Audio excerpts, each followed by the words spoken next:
Good morning students.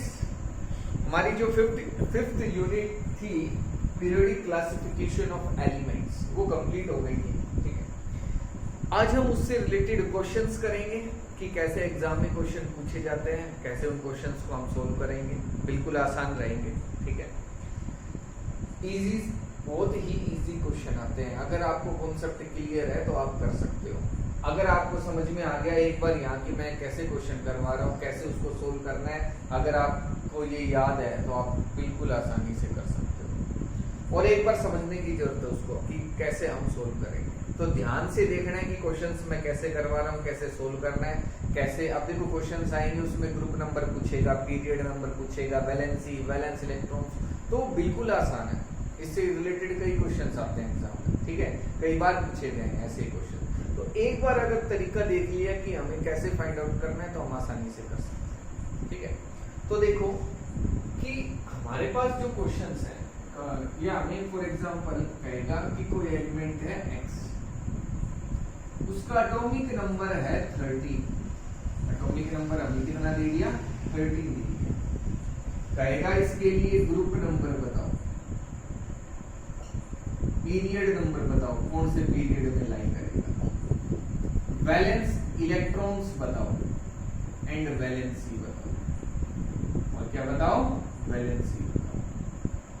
तो ये सब चीजें हम इसकी इलेक्ट्रॉनिक कॉन्फ़िगरेशन से आसानी से फाइंड आउट कर सकते हैं। ठीक है, अगर हम इसकी इलेक्ट्रॉनिक कॉन्फ़िगरेशन करेंगे तो वो आएगी 283। क्या आएगी? 283। तो देखो अब मुझे बताना है ग्रुप नंबर। क्या बताना है?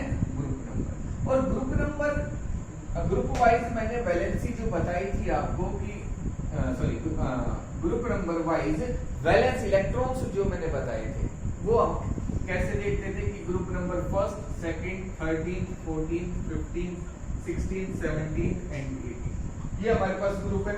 इसमें वैलेंस इलेक्ट्रॉन्स होते हैं 1, इसमें 2, इसमें 3, इसमें 4, 5, 6, 7 एंड 8। तो हमारे पास अब आपको ये याद रखना है, बिल्कुल आसान नहीं है। आपको क्या करना है, अगर आपको याद नहीं है तो अपनी रफ नोटबुक में या आपका जब एग्जाम हो उसमें रफ शीट पे आप ये लिख सकते हो इस तरीके से कि group number first, second, 13, 14, 15, 16, 17 and 18। और यहाँ से 1 से लेके 8 तक लिख दो। ये क्या है हमारे पास? Valence electrons. क्या है? Valence electrons. तो वैलेंस इलेक्ट्रॉन्स हम देख के बता सकते हैं कि कोई भी एलिमेंट है वो किस ग्रुप में लाई करेगा। ठीक है, तो देखो अब वैलेंस इलेक्ट्रॉन्स की बात करें तो हमारे पास यहाँ वैलेंस इलेक्ट्रॉन्स कितने हैं? 3 है। वैलेंस इलेक्ट्रॉन्स कितने हैं? 3 है valence electrons. Outermost shell में जो इलेक्ट्रॉन्स होंगे, अब 3 किसमें होते हैं? ग्रुप नंबर 13 में, तो इसका ग्रुप नंबर क्या हो गया? 13 हो गया। पीरियड नंबर ये कैसे निकालेंगे? नंबर ऑफ शेल्स काउंट कर लो, कितने हैं? 1, 2 एंड 3। 3 ही तो शेल है, 1, 2, 3। तो हमारे पास इसका पीरियड नंबर कितना हो जाएगा? 3 हो जाएगा। Valence electrons outermost shell में 3। वैलेंसी कितनी हो जाएगी? 3 हो जाएगी। देखो हमने जो वैलेंसी का आउटर लिखा था वो ये था 1, 2, 3, 4, 3, 2, 1 0।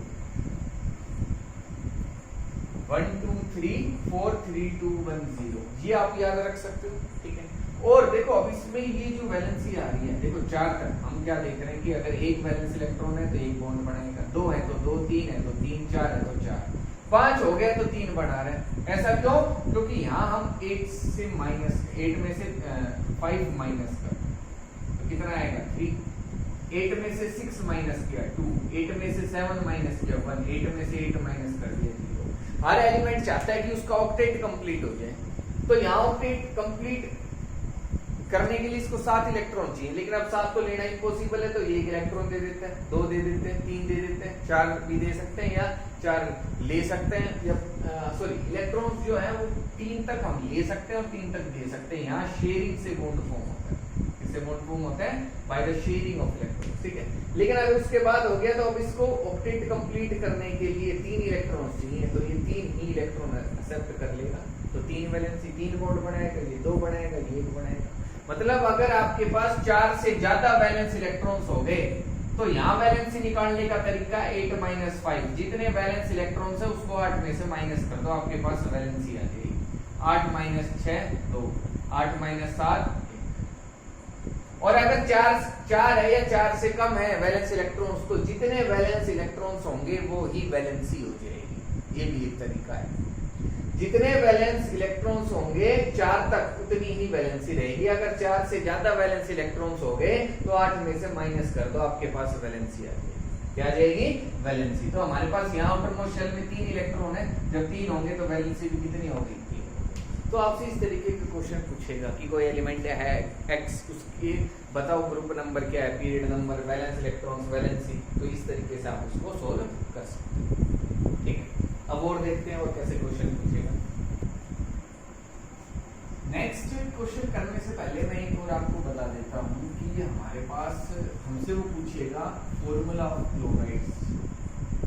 फॉर्मूला ऑफ क्लोराइड मतलब जब क्लोरीन Cl के साथ जब कोई कंपाउंड रिएक्शन कर रहा है, कोई एलिमेंट रिएक्शन कर रहा है, तो क्या फॉर्मूला रहने वाला है।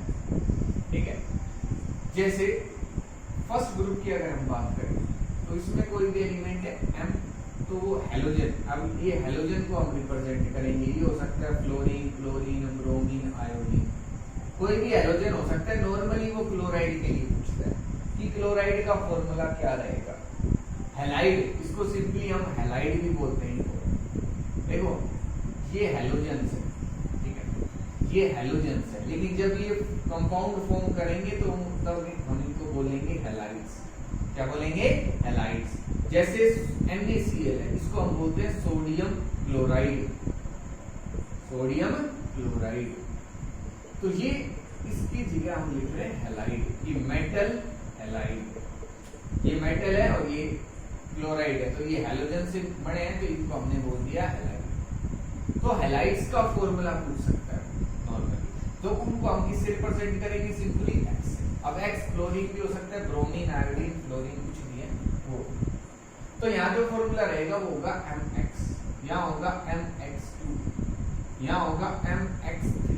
मतलब कोई भी कंपाउंड है, जैसे इसकी अगर हम यहाँ एग्जांपल देखें तो वो NaCl, यहाँ हो गया CaCl2, यहाँ हो गया AlCl3, AlCl3। तो यहाँ एक क्लोरीन है, यहाँ 2 है, यहाँ 3। अगर इसमें देखें तो यहाँ होता है Mx4, फॉर एग्जाम्पल CCl4। यहाँ अगर हम देखें तो ये होगा Mx3, फॉर एग्जाम्पल NCl3। कुछ इस तरीके से, ठीक है। X, ये जो हेलोजन है वो 17th ग्रुप में लाई करता है। कौन से ग्रुप में लाई करता है? 17th ग्रुप में। जब ये अपने एलिमेंट के साथ रिएक्शन करेंगे तो जो कंपाउंड का फॉर्मूला रहेगा वो रहेगा X2, for example F2, Cl2, I2, Br2। अपने ही का एलिमेंट के साथ भी रिएक्शन कर सकते हैं। ICl फॉर्म कर लिया, ठीक है, ICl फॉर्म कर लिया, इस तरीके से IBr भी फॉर्म कर सकते हैं। तो अपने एलिमेंट के साथ जुड़ के भी इसी तरीके का कंपाउंड ही फॉर्म करेंगे। नॉर्मली हम लिखते हैं X2, क्या लिखेंगे? X2। यहाँ कोई कंपाउंड नहीं हम शो करेंगे क्योंकि ये रिएक्शन शो नहीं करते, नो रिएक्शन, कोई कंपाउंड फॉर्मेशन नहीं करते। और 16th ग्रुप की अगर हम बात करें तो यहाँ जो फॉर्मूला वो चेंज हो सकता है। नॉर्मली अगर हम देखें तो यहाँ जो फॉर्मूला रहने वाला है वो रहेगा आपके पास Mx2, क्या रहेगा? Mx, ठीक है। इस तरीके का आपके पास फॉर्मूला देखने को मिलेगा। ये चेंज हो जाता है, क्लोरीन के केस में अलग हो सकते हैं, क्लोरीन के में, ठीक है। तो ये डिपेंड करता है इनकी रिएक्शंस पे, इनकी ओरिएंटेशन पे, तो वो हमें नहीं देखना है। नॉर्मली जो आपसे क्वेश्चन पूछेगा ना वो इन ग्रुप में से पूछ लेगा कि फॉर्मूला बताओ हैलाइड का। क्या क्लोराइड अगर रिएक्शन हो रही है तो क्या फॉर्मूला बनेगा? ब्रोमीन के साथ रिएक्शन हो रही है तो क्या बनेगा? तो ये भी आपको याद रखना, ठीक है। इनको आप नोट कर सकते हो। वैसे देखो जो आपने 9th क्लास में, लोअर क्लासेस में सीखे हैं कि फॉर्मूले कैसे फॉर्म किए जाते हैं, तो हम क्या देखते हैं, जैसे अब ये फॉर्मूला कैसे बना? एल्युमिनियम पे होता है 3 पॉजिटिव चार्ज और क्लोरीन पे होता है 1 नेगेटिव। तो हम इस तरीके से क्रॉस मल्टीप्लिकेशन करेंगे और ये क्या आ जाएगा? AlCl। तो हमें ये चार्ज आपको क्या तो आयन पे याद रखना है, या आप इस तरीके से याद रख सकते हो कि क्या फॉर्मूला होगा, ठीक है। ऑक्साइड्स का फॉर्मूला हमने पहले देखा था। तो इनसे रिलेटेड भी क्वेश्चंस एग्जाम में पूछे जाते हैं कि कोई एलिमेंट एक्स, एटॉमिक नंबर इतना है, उसका ग्रुप नंबर बताओ, पीरियड नंबर बताओ, वैलेंस इलेक्ट्रॉन्स और उसके ऑक्साइड का फॉर्मूला बताओ, उसके क्लोराइड का फॉर्मूला बताओ क्या होगा। तो आपको ये भी बताने पड़ सकते हैं एग्जाम, ठीक है। तो बिल्कुल आसान, हम इनसे रिलेटेड कुछ क्वेश्चन हम देखते हैं और कैसे एग्जाम में पूछे जा सकते हैं। नेक्स्ट क्वेश्चन है हमारे पास, कह रहा है आपके पास 3 एलिमेंट्स हैं एक्स, वाई एंड जेड, उनका एटॉमिक नंबर है 7, 8 और 9, ठीक है। 3 एलिमेंट्स हैं X, Y, Z, atomic number 7, 8 और 9। फर्स्ट कह रहा है उनका ग्रुप नंबर बताओ और पीरियड नंबर बताओ, ठीक है। वो आपसे एग्जाम में इस तरीके से भी कह सकता है क्वेश्चन में कि पोजीशन बताओ, कोई ये 3 एलिमेंट्स हैं इनकी पोजीशन बताओ मॉडर्न पीरियोडिक टेबल में कहाँ होगी। जब वो आपसे पोजीशन पूछे तो इसका मतलब है ग्रुप नंबर और पीरियड नंबर ही वो आपसे पूछ रहा है, तो हमें ये ही बताने पड़ेंगे। तो ग्रुप नंबर देखो, सबसे पहले आपको इनकी इलेक्ट्रॉनिक कॉन्फ़िगरेशन करनी है।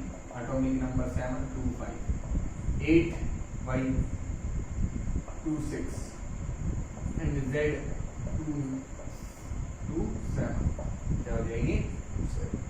तो देखो ग्रुप नंबर हम बताएंगे वैलेंस इलेक्ट्रॉन से। अगर 5 वैलेंस इलेक्ट्रॉन्स हैं तो ग्रुप नंबर 15, 6 है तो 16 और 7 है तो 17। तो ग्रुप नंबर x, y और z, x का कितना होगा 15, इसका 16 और इसका 17। और अब हमें बताना है पीरियड नंबर, वो हम बताएंगे नंबर ऑफ शेल्स देख के। कितने शेल है 2, यहाँ भी 2, इधर भी 2, तो सभी का पीरियड नंबर भी कितना हो गया, सबका पीरियड नंबर क्या हो गया 2 हो गया। तो ये हमने बता दिया, फर्स्ट क्वेश्चन तो था ये। इलेक्ट्रॉनिक कॉन्फ़िगरेशन करनी है सबसे पहले आपको। इस चैप्टर से रिलेटेड जो क्वेश्चन आएगा, अगर पूछ रहा है पोजीशन के बारे में, फॉर्मूले के बारे में, कुछ भी पूछ रहा है, वैलेंस इलेक्ट्रॉन्स वैलेंसी, तो आप ये रफ में कर सकते हो या वहीं आप शो कर सकते हो कि इनकी जो इलेक्ट्रॉनिक कॉन्फ़िगरेशन है वो ये रहेगी। अब इसके बेसिस पे ही हम बता सकते हैं ग्रुप नंबर और पीरियड नंबर, ठीक है। तो आपको period number, number of shell से बताना है कि कितने शेल हैं, यहाँ भी 2 हैं, इधर भी 2, उधर भी 2, तो कितने हो गए 2, सभी का पीरियड नंबर।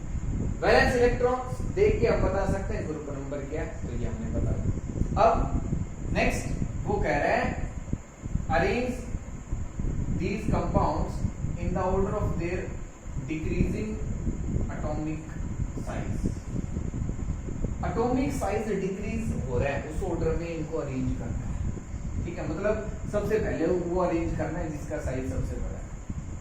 तो देखो अब इनमें से सबसे बड़ा साइज किसका होगा, ये है ग्रुप नंबर 15 में, ये 16 में और 17 में। और जब हम फर्स्ट ग्रुप से 18 ग्रुप की तरफ जाते हैं तो साइज तो कम होता जाता है, तो पहले 15, 16 और फिर 17। तो मतलब सबसे बड़ा किसका साइज होगा 15 ग्रुप एलिमेंट का, तो किसका होगा x का, फिर y का, और सबसे छोटा किसका रहेगा z का रहेगा। तो ये डिक्रीजिंग ऑर्डर हो गया, atomic size decrease, atomic size decrease हो रहा है। तो हमें इस तरीके से रिप्रेजेंट करना है। ये समझ में आ गया। अब आपको एक प्रॉपर्टी पता होनी चाहिए कि एटॉमिक साइज कहाँ डिक्रीज होता है, कहाँ इंक्रीज होता है, ये याद रखोगे तब ये क्वेश्चन आराम से हो जाएगा, ठीक है। तो चैप्टर अगर आपने अच्छे से पढ़ा है तो बहुत ही इजीली आप ये क्वेश्चन अटेम्प्ट कर सकते हो, ठीक है। स्टार्टिंग में नहीं होंगे, लेकिन आप दोबारा से 3 बार 4 बार रिवाइज करोगे, क्वेश्चंस करोगे तो अपने आप याद हो जाएंगे, पता चल जाएगा क्या क्या होगा करने वाला, ठीक है। तो ये हमने देखा। थर्ड क्वेश्चन जो हमसे कह रहा है वो है कि x reacts with z, x reacts with z, तो इनसे जो कंपाउंड फॉर्म होगा, कंपाउंड फॉर्म, उसका फॉर्मूला बताना है, formula of the compound form. जो कंपाउंड फॉर्म हो रहा है x और z की रिएक्शन से, उसका फॉर्मूला लिखना है। तो हमें x की वैलेंसी बतानी है। पहले x के अंदर हम देखेंगे, इसकी वैलेंसी होगी 3 और z की वैलेंसी है 1। x की वैलेंसी कितनी है 3 और z की वैलेंसी होगी 1। तो x की वैलेंसी 3 और z की वैलेंसी 1, क्रॉस मल्टीप्लाई कर दो, क्या आ जाएगा XZ3। ये आपको जो कंपाउंड है उसका फॉर्मूला मिलेगा और ये सही आंसर, ठीक है। तो आपको वैलेंसी पता होनी चाहिए, वैलेंसी लिखेंगे, क्रॉस मल्टीप्लाई कर दो, आपके पास जो कंपाउंड है उसका फॉर्मूला आ जाएगा, बिल्कुल आसान। ठीक है, तो ये क्वेश्चन था हमारे पास, आई थिंक सभी को समझ में आ गया होगा। अब और क्वेश्चंस देखते हैं और किस तरीके के क्वेश्चन एग्जाम में वो पूछ सकता है। नेक्स्ट जो क्वेश्चन है वो हमें कुछ इस तरीके से टेबुलर फॉर्म में भी देगा, ठीक है, ये शॉर्ट भी हो सकती है, इससे भी लॉन्ग हो सकती है, ठीक है, जिसमें वो 2-3 ग्रुप मेंशन करेगा या फिर पीरियोडिक टेबल भी मेंशन कर सकता है और उसमें कुछ पर्टिकुलर ग्रुप्स को वो मेंशन करेगा और उसमें एलिमेंट शो कर देगा A B C D E, कोई भी एग्जांपल, ठीक है। अब इससे रिलेटेड वो क्वेश्चन पूछेगा, ठीक है। फर्स्ट क्वेश्चन क्या कह रहा है, state whether A is metal और नॉन मेटल। फर्स्ट क्वेश्चन आपसे क्या पूछ रहा है, ये बताओ कि ए मेटल है या नॉन मेटल। तो ग्रुप 16 जो है उसके अंदर नॉन मेटल्स, यहाँ आता है ऑक्सीजन, इधर होता है सल्फर सेलेनियम, ये हमारे पास जो है वो एक मेटलोइड होता है, लेकिन ये आपके पास एक नॉन मेटल। तो A is a non metal, A is a non metal. अच्छा, एक और आपको क्या करना है, एटॉमिक नंबर 1 से लेके एटॉमिक नंबर 20 तक जितने भी एलिमेंट्स हैं वो याद करते हैं, कहाँ लाई करते हैं, ठीक है। ग्रुप नंबर 17 जो सॉरी एटॉमिक नंबर 17 किसका है, एटॉमिक नंबर 20 किसका है, ये तरीके ये आप जो है आपको वो याद करना। मैं आपको PDF सेंड कर दूंगा, ठीक है, जिसमें एटॉमिक नंबर्स होंगे 1 से लेकर 20 तक, ये आपको याद रखना है, ठीक है। कई बार वो क्या कहेगा कि कोई एलिमेंट है X, एटॉमिक नंबर है कोई भी डैश XYZ कहेगा, 20 है, 13 है, 14 है, और उससे रिलेटेड क्वेश्चन पूछेगा और लास्ट में कहेगा आइडेंटिफाई दिस एलिमेंट, बताओ ये कौन सा एलिमेंट है। तो आपको एटॉमिक नंबर देख के फाइंड आउट करना होगा कि एलिमेंट होगा कौन सा, ठीक है, ये एलिमेंट कौन सा होगा। तो अब हमसे ये पूछ रहे हैं कि बताओ ए मेटल है नॉन मेटल है, ए क्या होगा हमारे पास, नॉन मेटल, ठीक है। सेकंड क्वेश्चन वो कह रहा है कि विल सी बी लार्जर और smaller in size than B. जो हमारे पास सी है एलिमेंट वो बी से छोटा होगा साइज में या बड़ा होगा, ये आपको बताना है। तो C is smaller than B, C is smaller than B. C जो है वो बी से स्मॉलर होगा, क्यों, क्योंकि जब हम लेफ्ट से राइट जाते हैं तो साइज जो है वो डिक्रीज होता है, साइज क्या होता है, डिक्रीज। थर्ड कह रहा है which type of ion cation हो या एनायन हो formed by the element A। Element A जो है वो कैसा आयन फॉर्म करेगा, नेगेटिव करेगा या पॉजिटिव करेगा, तो ये एनायन फॉर्म करेगा। क्या फॉर्म करेगा, एनायन, और उसका जो जनरल फॉर्मूला होगा वो होगा A2।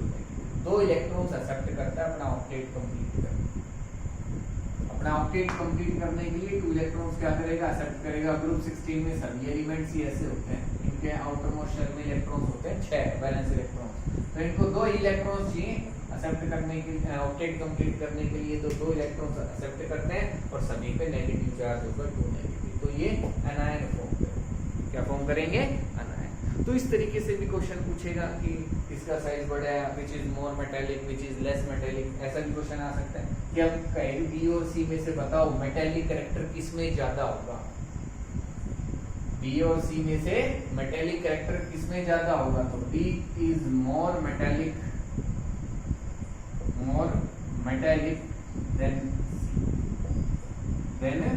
सी से ज्यादा मेटेलिक कैरेक्टर है बी में, क्यों, क्योंकि लेफ्ट से राइट जाते हैं तो मेटेलिक कैरेक्टर कम हो जाता है, मेटेलिक कैरेक्टर कम होता हुआ जाएगा, तो मतलब ज्यादा किसमें होगा, बी में, और सी में उससे कम रहेगा। तो इस तरीके से वो आपसे क्वेश्चन पूछेगा, ठीक है। तो आपको ये क्वेश्चन सोल्व करने, ठीक है, इस तरीके से सबसे पहले इलेक्ट्रॉनिक कॉन्फ़िगरेशन करनी है, अगर आपको दे रखे हैं एटॉमिक नंबर, और फिर आपको देखना है कि क्या फॉर्मूला बनेगा, group number, period number, valence electrons and all this, ठीक है। तो इस तरीके से आपको इस चैप्टर के क्वेश्चंस करने हैं, एक असाइनमेंट मिलेगा जिसको सोल्व करना है हर हाल में, ठीक है, क्योंकि असाइनमेंट सोल्व नहीं करोगे तो क्वेश्चन नहीं आएंगे। बहुत इजी चैप्टर है, बिल्कुल आसान क्वेश्चन आते हैं, लेकिन कोई पढ़ेगा ही नहीं तो उसके लिए तो सब हार्ड रहेगा। अगर पढ़ोगे नहीं तो सब हार्ड है, और अगर पढ़ लिया तो इससे आसान चैप्टर नहीं हो सकता आपके, ठीक है। तो इस चैप्टर के जो क्वेश्चन है, जो असाइनमेंट्स है, वो सोल्व करने, कोई भी डाउट रहती है तो मेरे से जरूर पूछो, ठीक है।